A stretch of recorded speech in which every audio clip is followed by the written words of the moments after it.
Well, I'm delighted to be joined by Simon from Handprint. And before we get into Handprint, which is an amazing company, and I'm excited to talk about it, I thought we'd start just with a little bit on your background and your journey. And we're sat here, I'm delighted to say, face to face for a change.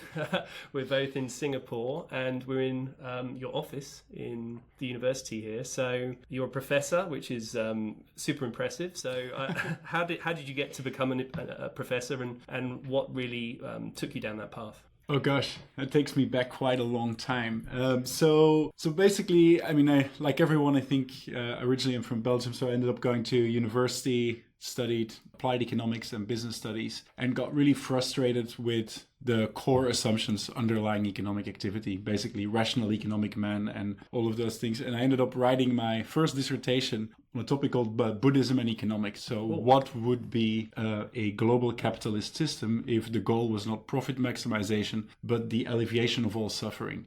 Wow. So basically I was a weirdo at university. And so when is this roughly? Oh, so this is between 2001 and 2006. So it's a 5-year degree that I did. And so I was working in the ethics department for my dissertation, and I talked to my supervisor and said, I think I want to do another major in business ethics and sustainability. And he said, you do realize that if you do that, you're never going to be making as much money than if you don't do that. And I said, no, I don't care. And so I ended up going to the UK, to Nottingham University, to do a major in CSR, and so corporate social responsibility and business ethics. And from that, I went traveling for a while, went back to Belgium, and then started work as a sustainability consultant, focusing on the intersection of innovation and environmental sustainability. Okay. I did that for about 2 years, and during that time, I think I learned a lot. I had fun. I wrote a book on sustainable business models, but I also was a bit disappointed by the reality of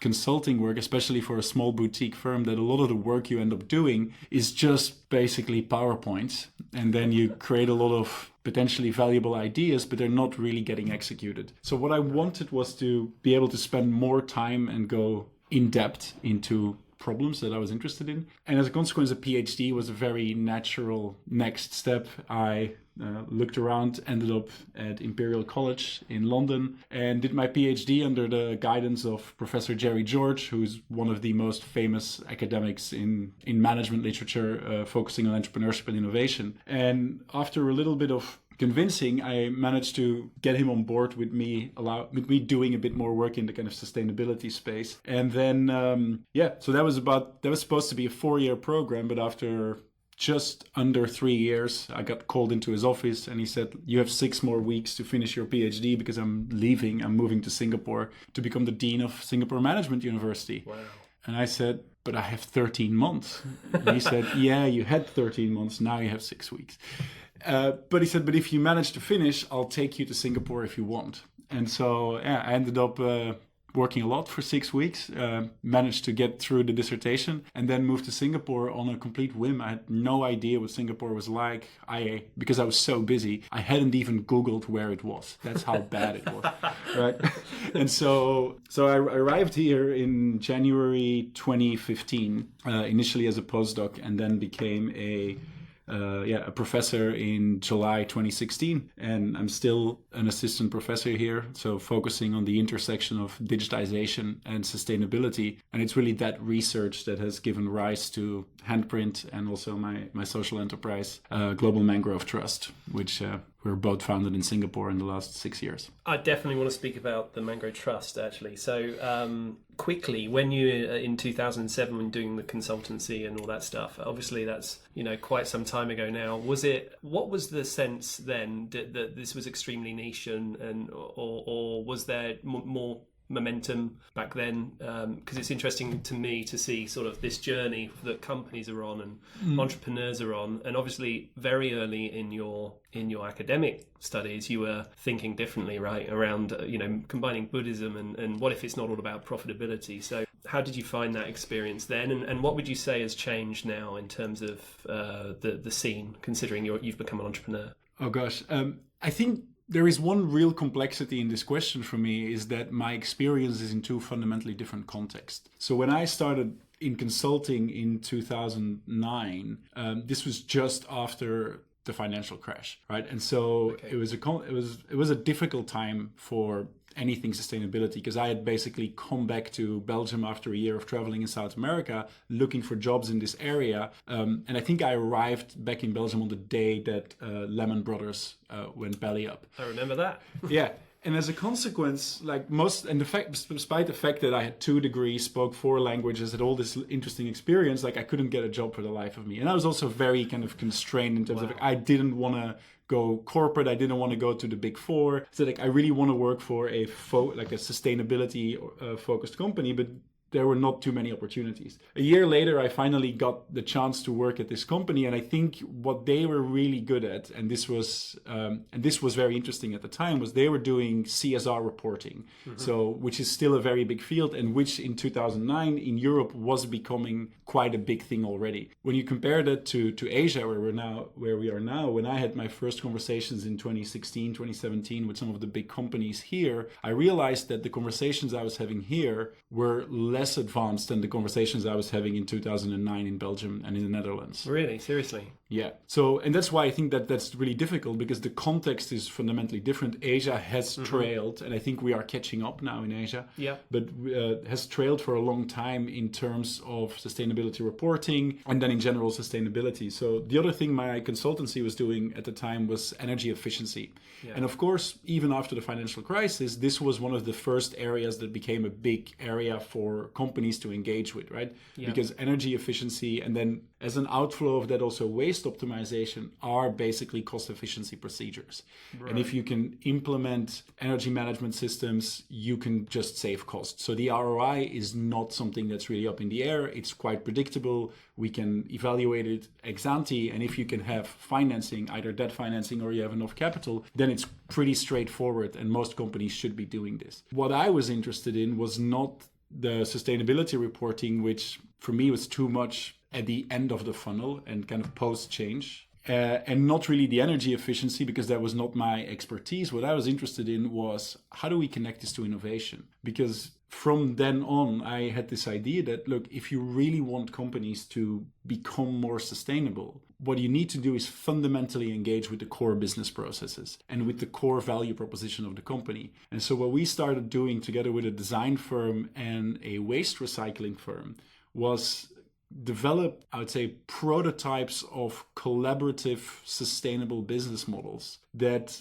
we could implement with a variety of companies in order to really go at the fundamentals of what is going on in the business. So the biggest thing we set up at the time was in collaboration with the Flemish Research Institute for Technology, one of the universities, and then Philips, the TV manufacturing entity, a waste recycler called Van Ganzenwinkel, and then a Japanese company, I don't even remember the name, but they were specialized in building adhesives that could be heated up and then fall apart. And so the idea was, how do we create a television that's genuinely cradle to cradle? Okay. So this was the early days, I think, of the kind of cradle to cradle revolution, which really happened in the Netherlands, and my company was Dutch. So that was like a narrative that was becoming quite popular. And so we did work on this and on these kind of, and on these business models, so these collaborative business models. And so we set up a couple of those projects. And the reality is, if I look at that now, that work that we were doing then, which was probably very pioneering and was also considered within my firm to be like the vanguard of what we were doing. And I look at what is happening now in Asia, or at least with the companies that the big companies that I've been interacting with, we're not there yet. Yeah. That shift in terms of business models and really embedding business models and sustainability in the business model and embedding regenerative practices in the business model is still very early days.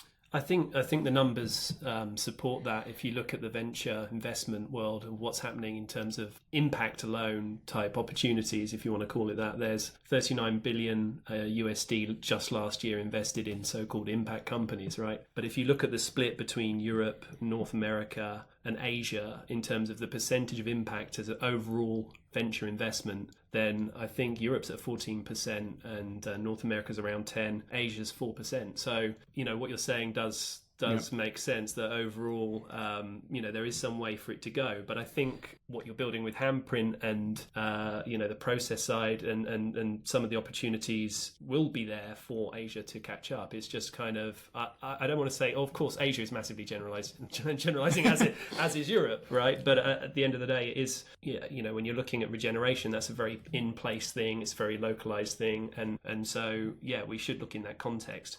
Now, before we get into Handprint, the Mangrove Trust, because I feel like that is kind of a step on the way to Handprint in a way, and some of the work you were doing around understanding how much NGO dollars, goes to projects, etc., and these kind of things. I'd love you to touch on those areas because mangroves are kind of superpowers for us to help get ourselves out of some of our problems potentially.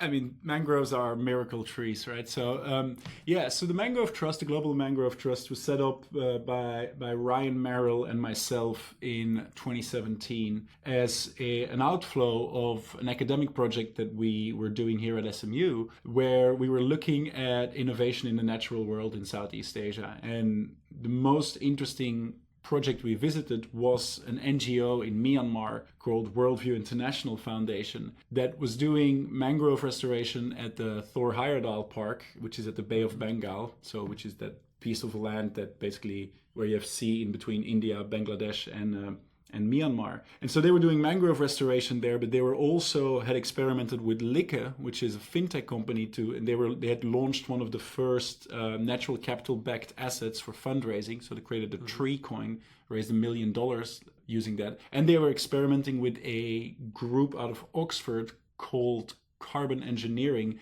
that had basically repurposed drones to shoot seedlings into the ground to accelerate the velocity of planting.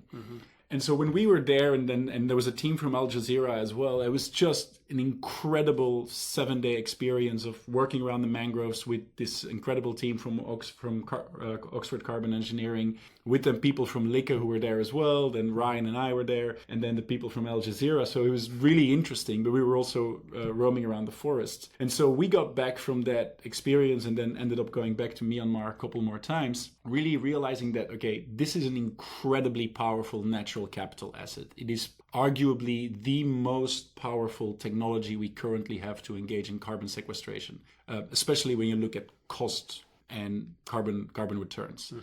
So, but we realized that there's a lot of, and that's really because of the conversations we were having with the founder of that organization, a Norwegian elderly man who's probably like mid-80s now, Arne Fjørtoft, who's still running that organization, said that the big complexity is access to international climate funding, right? So if you're a small organization in Myanmar and you want to get international climate funds to send you ideally millions of dollars to do incredibly important regenerative works, it's very, very difficult. And so Ryan and I started thinking quite deeply about what is the carbon credit market and how does this currently work? And we were commissioned by the United Nations and DBS Bank here in Singapore to write a report on sustainable digital finance in Asia.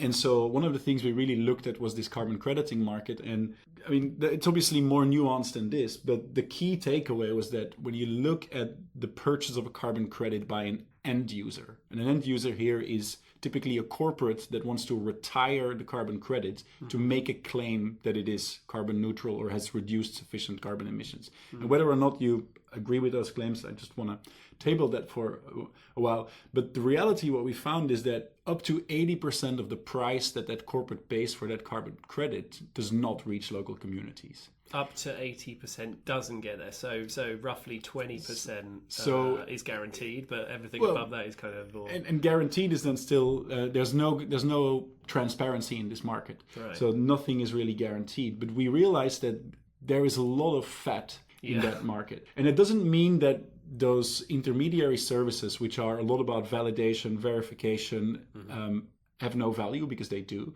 But there's also a lot of reselling. Right. And that basically just means you get companies buying these things as speculators, waiting for 6 months and then selling them at a higher price. Right? So it's like buying and selling a car, I guess. If you think, except that most cars are depreciating, maybe a classic car.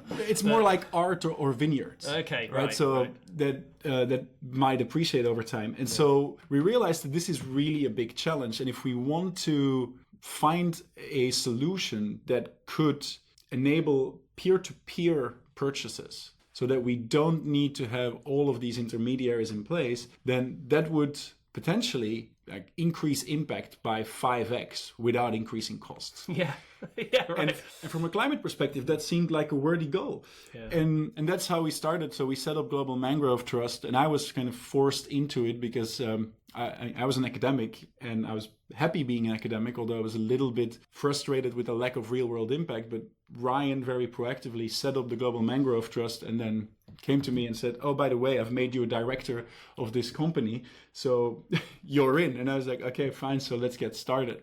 Amazing.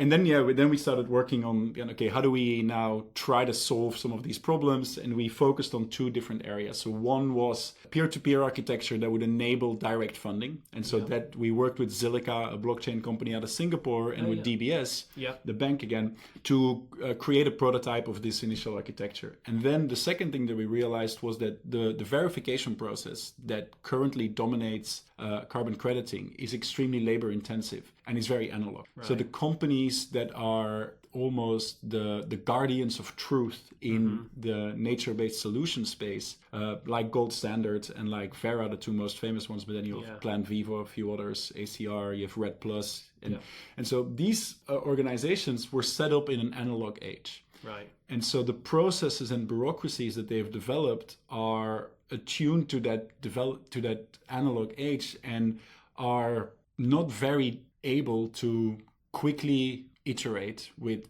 new technologies. And so my own and also Ryan's, like our own studies of like the history of innovation, we always knew kind of intuitively and also from research that when new technologies come around and disrupt the status quo, incumbent organizations, even if they see the writing on the wall, don't have the capability to become the disruptor. Very true. Often the case. Mostly the case. There are very few examples where this isn't, where companies have managed to really disrupt their own business models, because there is this notion of that if you have developed a business, you build routines, you hire people, you have all of these things in place that are very valuable assets, but then you suddenly get this disruption, and then those people are not agents of that disruption, and they're trying to protect their turf, and they're trying to keep their processes in place, and what makes them great or what made them great might become what makes them vulnerable. Simon, I used to work for BlackBerry, so okay, well, I mean, you understand what that is, and so I think this is really why we said, okay, we're going to do this kind of space-based verification. We started working with a company here in Singapore called Kumi, which is a space-based machine learning organization that specializes in the monitoring of the natural world. And so, with Global Mangrove Trust, so we now are working on a new type of carbon credits with the support of Oxford University to that really just looks at a methodology of verifying and creating these carbon credits in a way that is significantly less labor intensive, less sensitive to disruptions from stuff like the pandemic. Lots of the carbon crediting agencies have basically been flat-footed because of the pandemic, because they can't send their people to the forest to verify what's happening because of travel limitations.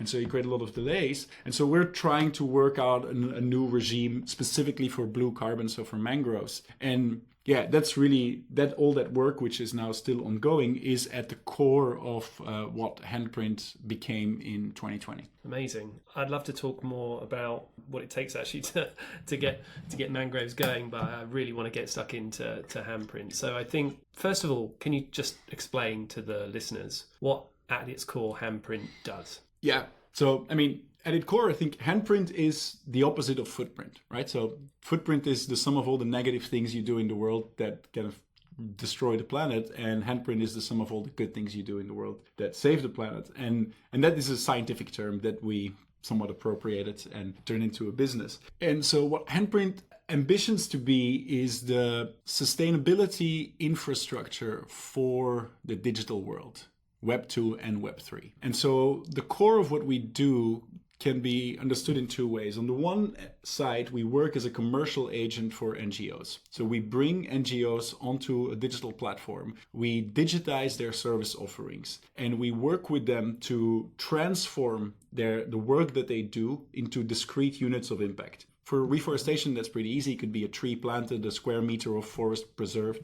For social impact, that's harder, right? So it could be 1 hour of education provided, helped one person escape sexual slavery and given them education and food for a week. So we're trying to create these discrete units of impact that we can then tokenize. And so what we do with the NGOs is kind of work with them and provide direct funding for them to be able to do their regenerative activities, initially purely environmental, now also social. And then the other side of Handprint, which operates as a multi-sided market, is that we engage with companies to say, you can contribute to these NGOs, so we do kind of fundraising for them. But we also realized that simply doing fundraising for an NGO has been done. And we still have climate change, we still have biodiversity collapse, we still have the UN SDGs and all of these problems. So this doesn't work. It doesn't work well enough. And so what we realized is that if we can embed like micro donations or embed little handprints, little positive impacts into the transaction infrastructure of an organization, regardless of what that transaction actually is, then suddenly what you get is that a company can communicate at a critical moment of engagement with a stakeholder that they're doing something good. And that changes the relationship. So a simple example, and this is the most popular example that we see in the digital age, is that at the moment of checkout in an e-commerce store, a company can demonstrate using a plugin like Handprint or one of our many competitors, saying that, okay, hey, we're doing something good for the world. 1% of the purchase you're making is going to this project that we've chosen. And as a consequence, the consumer realizes, if I click this purchase button, something good is going to happen. And then, of course, you have to make sure that it's transparent, that the money flows are clear, that the consumer doesn't feel deceived. The impact has to be real. But in essence, that's what's happening, right? And you can compare this and think about what is the difference between doing this and a company saying, oh, 1% of our revenue in general is going to be rerouted to good, positive impact projects like the 1% for the planet and these kind of things. And so both, like almost saying in terms of costs, will be identical. But in terms of what you're doing with your customer, it's very different, because you're putting what Handprint does, and by putting it at the moment of decision making, it changes the way consumers think about your brand. And it changes the engagement that you have with your brand. And then, of course, you create follow-on digital experiences. So a month later, then the brand can say, hey, the trees have been planted. Look at this. Or we've removed X kilo of plastic from the ocean. Here are some pictures of that. So we're trying to really close that loop so that you create more credibility, more engagement, and then hopefully collective action. Amazing. I think, you know, one of the big challenges around, well, the huge challenges that we face, and one of the big problems with it is you can feel like, first of all, it's insurmountable, or it's too vague, right? It's like, I'm just one person, and you know, as a consumer, it feels like all the time it's put on us. The plastic in the ocean, if we buy a bottle of Coke or whatever, you know, unfortunately, even if you put it in the recycle bin, we still know what's going to happen. And what's super interesting, I think, about what you just said is that it gives companies that aren't, you know, immediately associated around making CO2 or produce. I'm thinking like, okay, let's take the example of flying. We all, you know, occasionally have to fly, and we go to buy our ticket, and there'll be a thing at the checkout, and I'm always amazed at how cheap that that is, right? If you fly, like, I mean, I'm in Singapore. If I see my family in the UK, it says, do you want to offset your flight? Depending on what airline you take, it's often like a couple of pounds or £1 or something. I'm like, well, that can't be right. First of all, it can't be this cheap. To me, it can't really be that I'm traveling neutral. And of course, offsets, which we kind of touched on, is kind of funny accounting anyway. But the interesting thing is, you know, if I do make that transaction with Handprint, or I make the transaction as normal with the airline in that example, but Handprint actually tracks and shows the incremental things that happen with the donation. Is that fair? That is fair, but there is something else I think that is more important, right? So when you do this with an airline in the let's say in the classic way, what basically happens is that the airline, and I mean, we're not picking specifically on airlines here, but that the airline asks you, please put money into a black box and trust us, we're going to do something good with it, right? And that money is becomes from is basically a gift to the airline. Right? It's like you're making a donation to the airline. You're just paying more, right? And what is not interesting, and for us, what we think is really a problem here is that what you need to do is give people ownership.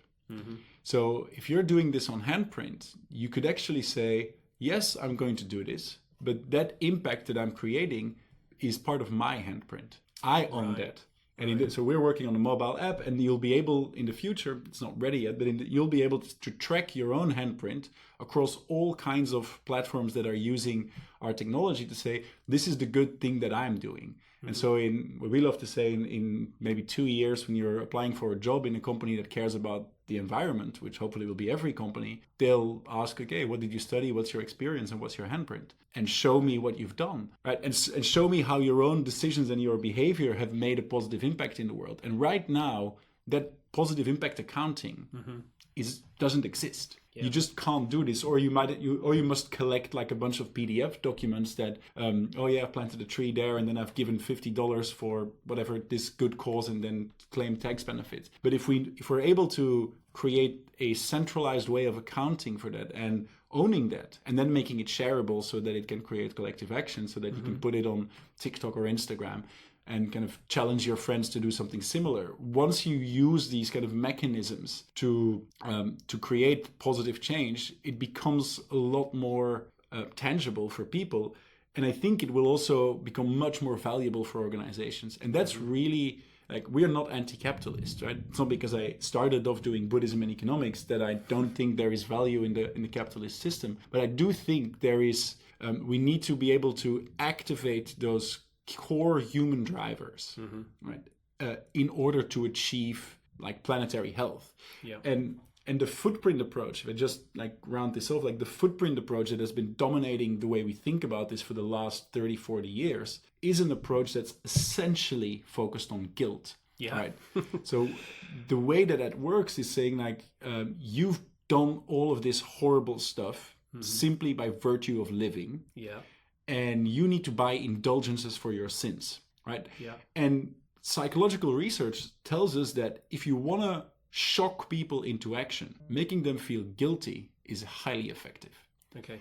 But if you want to engage people into sustained action, making them feel guilty backfires, because people want to get rid of the guilt. So in the short run, they can say, okay, I'm going to do something and I'm going to feel better. But if this is constantly pushed on people, then people zone out and people just opt out of the narrative completely, which is actually what we see. Really? So that's why I think the Handprint narrative, which is a story of abundance, which is much more focused on, hey, everyone can do something good. You don't have to be a company that makes things or move things and has, as a consequence, a big carbon footprint to do something good. You can be a service company or a digital company or a podcast and say, hey, for every 100 listeners, we're going to plant a tree. That's our commitment. And we don't necessarily care about exactly what the carbon footprint is of producing this podcast.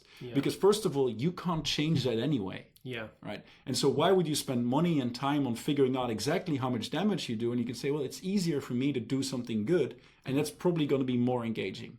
So that's really, that's how we think about this and what we're trying to change. I mean, it's a super good point around the guilt side, because there is just a certain amount that people can take, and then they're just like, well, look, kind of almost checking out of the problem. Like, it's too big of a problem for me to fix as a consumer. And I think what's cool about what you're offering, or what you're doing with your marketplace, is the burden isn't on the consumer. It's actually you're enabling existing businesses with their own processes to tap into your infrastructure or your platform, essentially, so that they can then align their values to potential opportunities that create regenerative practices or better social improvements and things. So who are your first customers, and who are the kind of customers that are kind of attracted by this, would you say?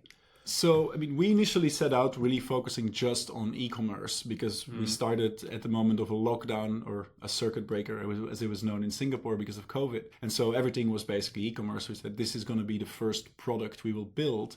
But we got a lot of interest from completely unrelated companies in their kind of core technology. And so what we realized was, what we have built for e-commerce, where basically you have a financial transaction and that triggers a positive change. That triggers a little handprint. We could use that and create a much more universal tool that can link to any kind of transaction. So, and that basically means that any type of company, even if you're not in e-commerce, could suddenly do this. So one of the first really successful things we did in that phase was with Lazada, an e-commerce organization, one of the biggest here in Singapore, but one of the biggest in Asia. And so they were doing an online event. And they said, okay, we want to do something with you guys. We really like what you're doing, but integrating your capabilities into the checkout of Lazada, that's asking a lot, right? This is massive development, massive design, a massive commitment from a massive brand. So they're like, no, we don't want to do this, but we want to do something. So can you use your technology to just plant a tree automatically for every person that comes to the event? And so we did a 1 tree per RSVP API like system.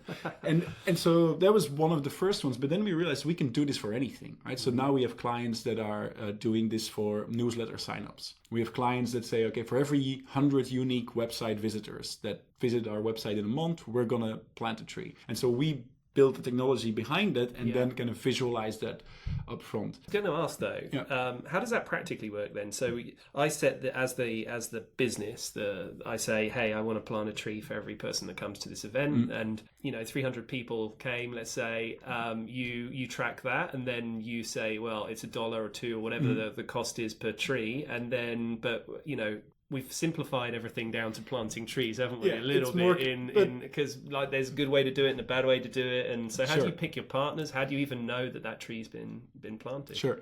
So, I mean, on the one side, so how it works in terms of technology is that we are not transferring money every time a micro event happens, because transferring money is very expensive. Okay. So we are transferring data. Right. So every kind of digital event that happens that triggers a message to us sends us a message that says this company supports this project for this value at this time. You're keeping a ledger of micro transactions and potentially seen by this customer, depending on data agreements and so. And so what we then do is we aggregate all these messages at the end of the week or at the end of the month. We send an invoice and either automatically charge the credit card of the client or get a bank transfer in. And then we send the money to the NGOs that they are choosing. And then we do some active monitoring there as well, right? So the NGOs that we're working with typically in Southeast Asia, now in Africa, soon in South America as well. So there is a whole due diligence process that happens in the background that is kind of not very transparent to client, but of course, which is rooted in our own expertise of running an NGO in this space, but also learning as we do by bringing these NGOs on board, working with them for weeks to go from how they normally work, which is basically give me a lot of money and we'll do good stuff, right? Which is how most NGOs work. And then at the end of the year, we'll send you a report that's kind of broadly outlines all of the stuff we've done, but you don't have a one-to-one kind of accountability framework towards something that is, okay, let's define a unit of impact. Here is a mobile app that we created for you. Use this to do reporting in terms of images from the project, give regular updates. You can send pictures, you can send videos, you can send tweets, and all of that appears on the platform. And then corporate clients that finance those things can actually access those, put them in their EDMs, put it on their website. Right. So it's connecting. It's really connecting to where the good stuff is happening. Back into, first of all, the sponsor, which is the kind of company, but ultimately the consumer, the end consumer, because the consumer's making decisions all the time. Be it in the supermarket or whether they cycle, take the car, or do whatever, right? But they also, you've got the kind of burden of requirement all the time to be thinking about how you live your life in a way. It's just nice if you can say, what if I add up all these micro good transactions that I'm doing, and could have a like see at the end of the year all the good stuff that's come from making better choices. Absolutely. But that still creates one burden. And I think that is interesting as well. And so we're working hard on this, because one burden is still that the consumer has to make better choices every time. And this is really hard. And so we've seen this with some research done at Lazada that they found that I think the numbers were about 68% of respondents to this research that they did in Southeast Asia want to buy products that are more sustainable, but less than 4% actually do. And so wow. and this has two potential explanations. One is people say that they care, but they don't give a shit. Right. that is an option. That's a genuine option. Yeah. But a much more likely scenario is people care, but their willingness to incur very high search costs and potentially premium pricing is still limited. Yeah. So, and that's why I think it's so important that if you integrate the positive into the transaction itself, this becomes non-problematic. So what we are working on with IDEMIA is a company that most of us won't know, but is one of the biggest technology companies that works with banks and develops the technology for bank cards and identification. Okay. So we're working with them on a prototype for regenerative credit cards. So where a consumer could opt in to say, I'm going to have a credit card that every month charges me $2 extra to plant trees. Or I'm going to have a credit card that every payment I do rounds up for the planet, or something like this, right? And there's companies out there that have done something like this. I think I signed up for TreeCard, which is an Ecosia spin-off maybe? Yeah, or TreeCard. But the problem with those things is they're not often where you are. That is, well, not where we are. So you have TreeCard famously, you've got Aspiration, which kind of raised like a stupid amount of money with just this thing. Stupidly big, I assume. Yeah, $315 million. Okay. So I mean, great, because I think it's an awesome concept. But for us, it's one of like 10 business verticals, and by working with these partners, and for us, it's a big part of our approach to business, is that we don't necessarily need to be front end like the main thing that consumers recognize. I mean, we'd happily be a consumer brand, but we'd much rather be a B2B facilitator, like an infrastructure, as I said, for the digital world, so that IDEMIA can go to its clients, which is 40% of banks in the world, and say, hey, we have this now, you can do this. And then you talk about exponential scaling at a rate that like any kind of startup wants to do but can't do, because we kind of outsource the market. The invisible rails, the existing technological glue that's kind of just transactions are happening daily, right? You just want to tap into that huge marketplace and be able to, just make inroads without having to convince consumers to try something new. We'd happily convince consumers, but it is all about making the good choice like a singular event. Say, I'm going to get this credit card, and then I know all of my payments are going to do something good in the world. Or like we're working also in the remittance space, in the microcredit space. We're even working in advertising, which is really exciting, because advertising, all brands do advertising. But ads also have a negative impact because they require, you basically need some kind of data centers, and so there is a footprint. And there's a lot of interest now in the advertising industry to exactly determine what the footprint is of putting an ad on someone's mobile phone. And every time I talk to an advertising company, I say, what a fucking waste of time. It's a podcast, I assume I can curse. And I think it's a waste of time, because unless if you as a brand are absolutely committed to minimize the footprint of all of your activities, and if you're finding out that putting an ad on TV or putting an ad on a bus stop or putting an ad on a phone or has a very high footprint, and as a consequence you won't do it anymore, it really is going to change your strategy, then doing the calculation just makes no sense. You're just spending money on information that you can't act on. And that's the case for most advertising companies, right? So what we are building with Teats is the capability to say, okay, you're going to have an ad campaign, you're paying for 100,000 impressions, and you don't know how many engagement you get, which is kind of the typical trade-off. What if you can just make something that says, okay, for every 100 engagements that we get with this ad campaign, we're going to plant 10 trees, or we're going to plant a coral, right? And so we've built this capability with Teats, which is basically an ad platform that puts advertising on all kind of publishers, like Straits Times here in Singapore, many of the newspapers in the UK, all of those websites. So they put the ads there, right? So, but then you have a real capability to measure what the impact is, because you can see whether or not people engage, and you can put your normal ad, creative, your ads that says whatever brand X is advertising its product, but on top of the ad, it can say in small letters, this ad plants trees. Yeah. Right? And that's interesting. In a way. And that is very powerful, right? And so these are the things that we are doing. Again, they're at the infrastructure level. They're not really supposed to be in your face. They're not really supposed to be very actively engaging customers or forcing them to really think deeply, but they can trigger curiosity. And I think that's really what we're trying to do, and this is like, if you're asking before about the clients that we're working with, like most of the organizations we're working with now are in this space where they're looking for new types of services to sell to their customers. Yeah. So we moved from a primary B2, we're selling to e-commerce brands, so very B2C brands, to now working with a lot of B2B brands that use Handprint as a differentiation engine.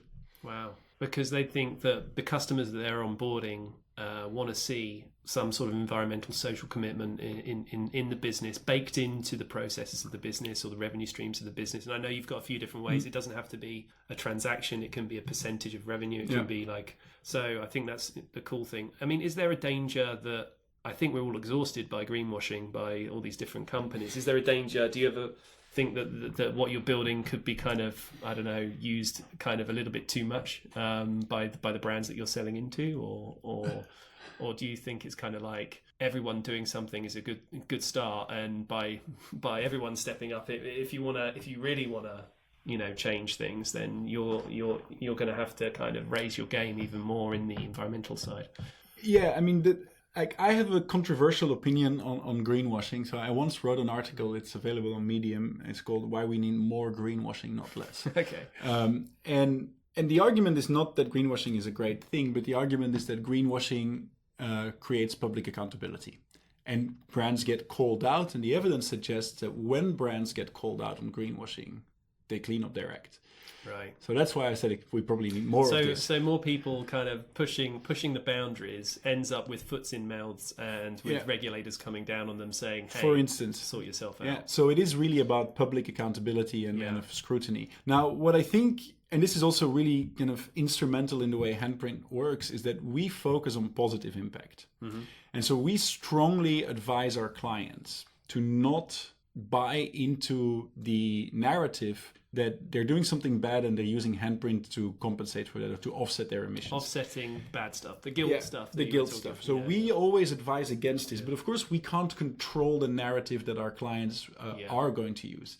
Right? So, but what we're very clear about, for instance, we've just done this with Startup Bootcamp Australia. It's a very small example, but I think it is relevant. So they came to us, and so we were part of Startup Bootcamp Australia, and they came to us like, oh, we're doing this event. We're getting 25 people to go, drive over there and do something, and we want to offset the emissions associated with the event. And I said, well, go buy carbon credits. We don't sell those at the moment on the platform. But we want to work with you guys. I said, okay, but you can't, then it's not an offset. What you can do is say, we can do an estimation, like course estimation of what is the environmental impact of organizing this event. And so we did that. It's very simple. It's quite simple, but it's just an estimate. And then we say, like, look, what you can do with Handprint is draw down like sufficient carbon to compensate or to kind of neutralize the emissions associated with this event. But because we support regeneration, that drawdown is happening in the future. Yeah. Right? Yeah. There is a time difference, right? There's like if I drive my car today and then and you plant a tree. And I plant a tree and wait 30 years, then all good. But so what we agreed then, I think, and this is I think an interesting approach, is saying like, okay, what we're going to count towards your drawdown, because they of course want to say it's a carbon neutral event, because that's now a narrative that resonates. To say, okay, so we're only going to count the drawdown up until 2030.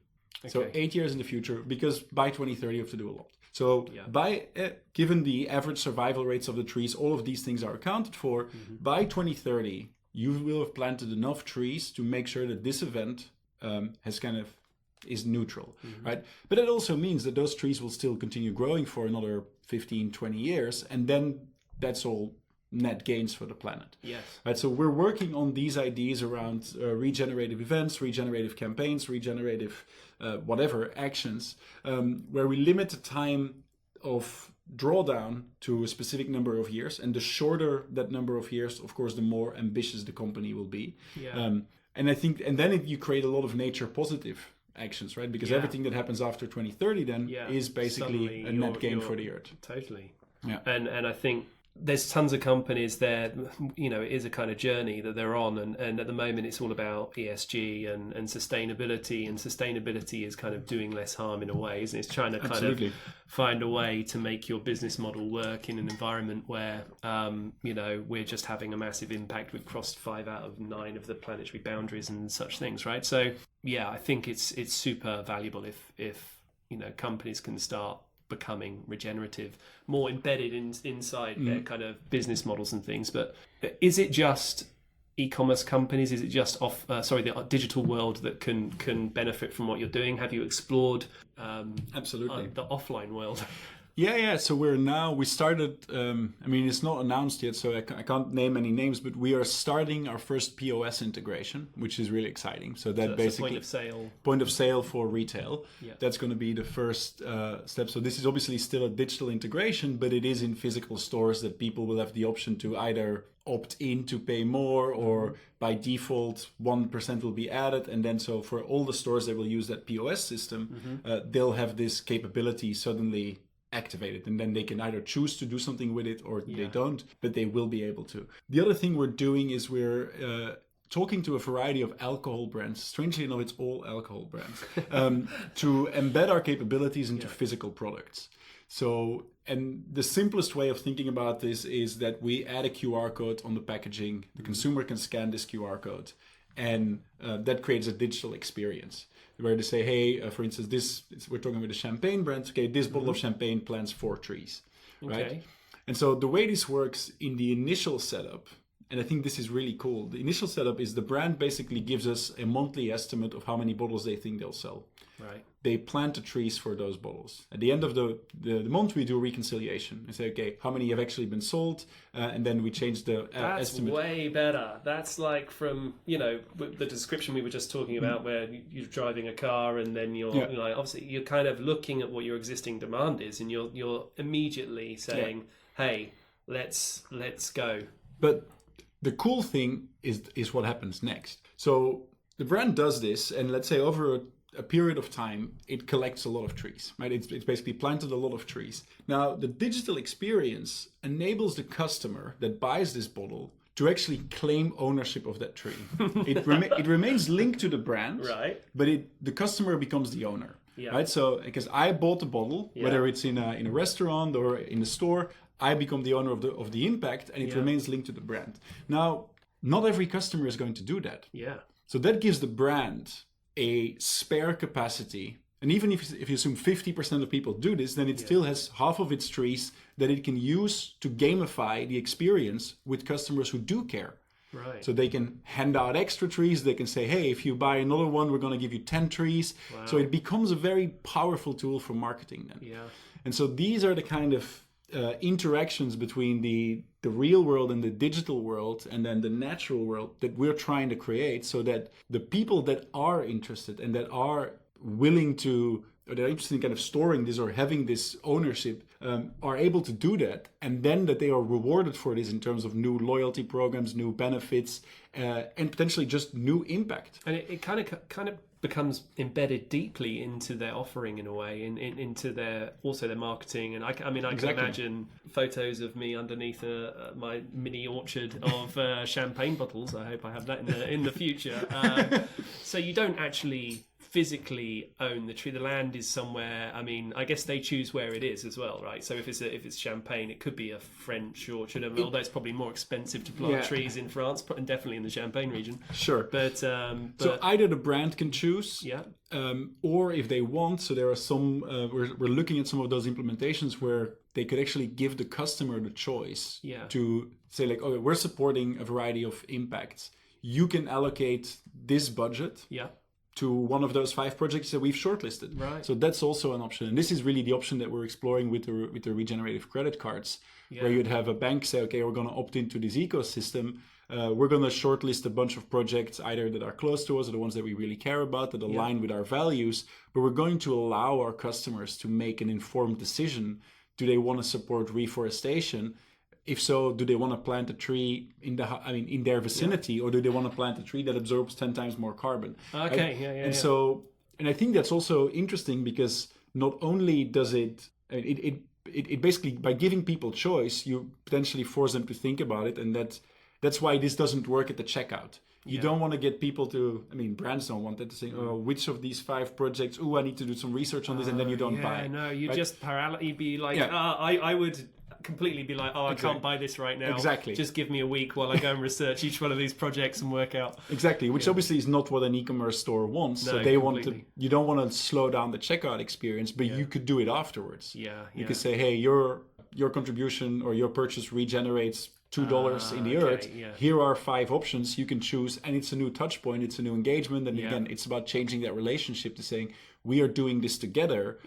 And that idea of collective action, I think, is so much more powerful than a philanthropy arm of an existing company that kind of works like, hey, we're sending some money left and right, and then we're putting this in a sustainability report. But that's not collective action. That doesn't really use the power of marketing to change the world. That's just, I'm doing something good and I'm communicating about it a little bit. But if you bring it front and center, it becomes much more engaging. But it also is the complexity. It is. And champagne's a great example, because you want to pop a champagne feeling joy at a celebratory moment, a birth, a wedding, whatever birthday.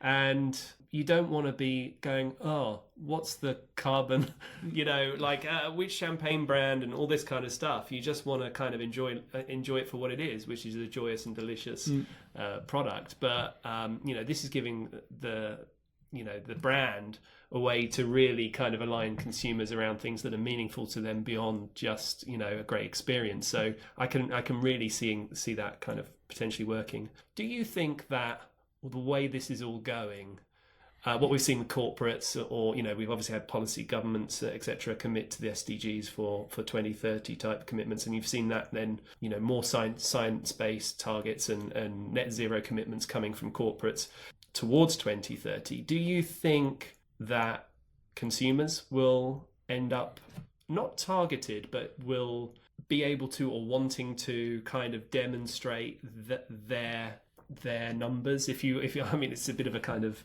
weird concept in a way, but just like a business would say, hey, we're offsetting this much, or we're going to be net zero by 2030.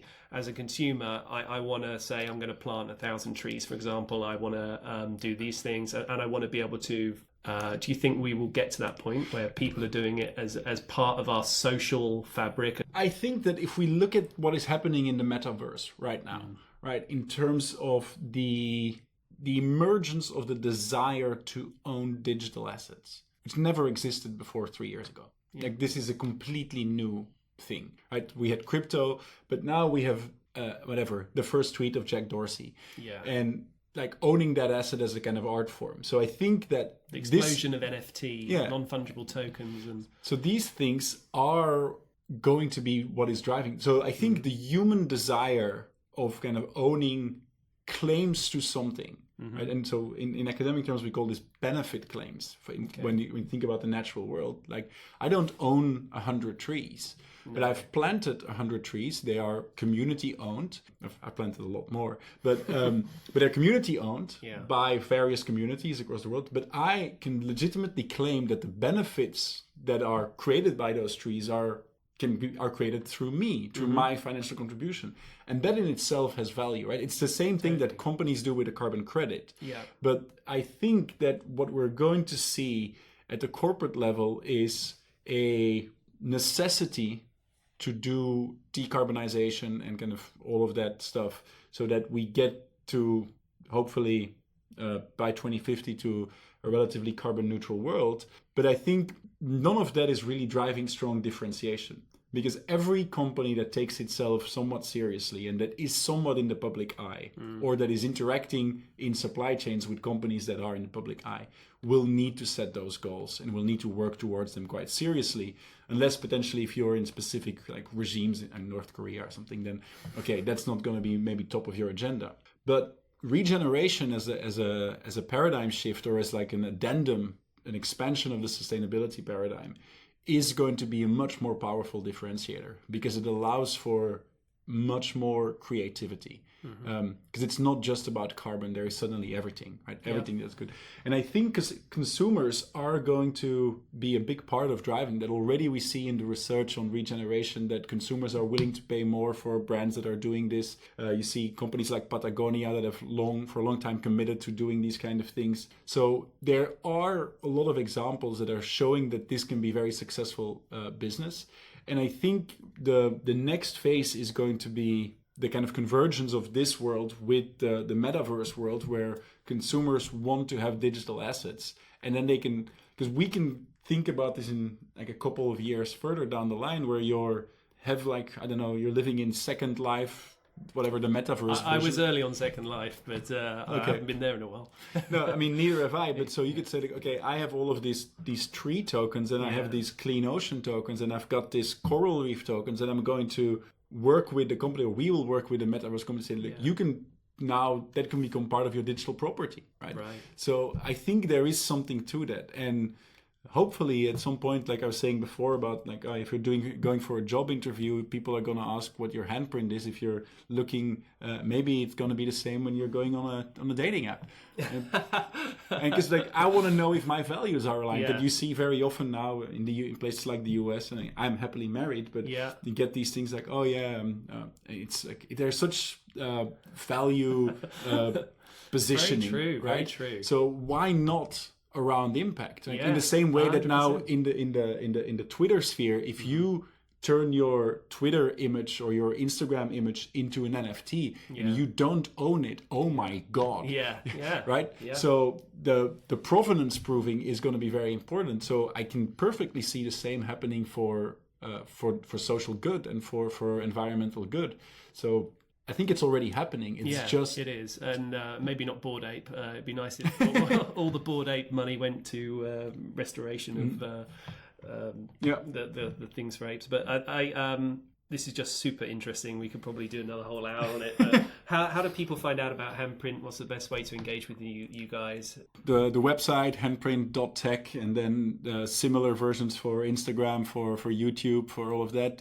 I'm available via email at simon@handprint.tech. And we're hiring all over the world. So cool. I think we have a team now in 9 countries, and we're onboarding, I think, 2 more people, 1 person out of Canada, another person. So we're very we're the tiniest multinational, like this. We're looking for a lot of talented people who believe in our mission. So if you listen to this podcast, you're already doing something good because you're listening to the good Disruptors. And then if you're interested in finding out more, don't hesitate to reach out. Simon, thank you very much. It's been an absolute joy.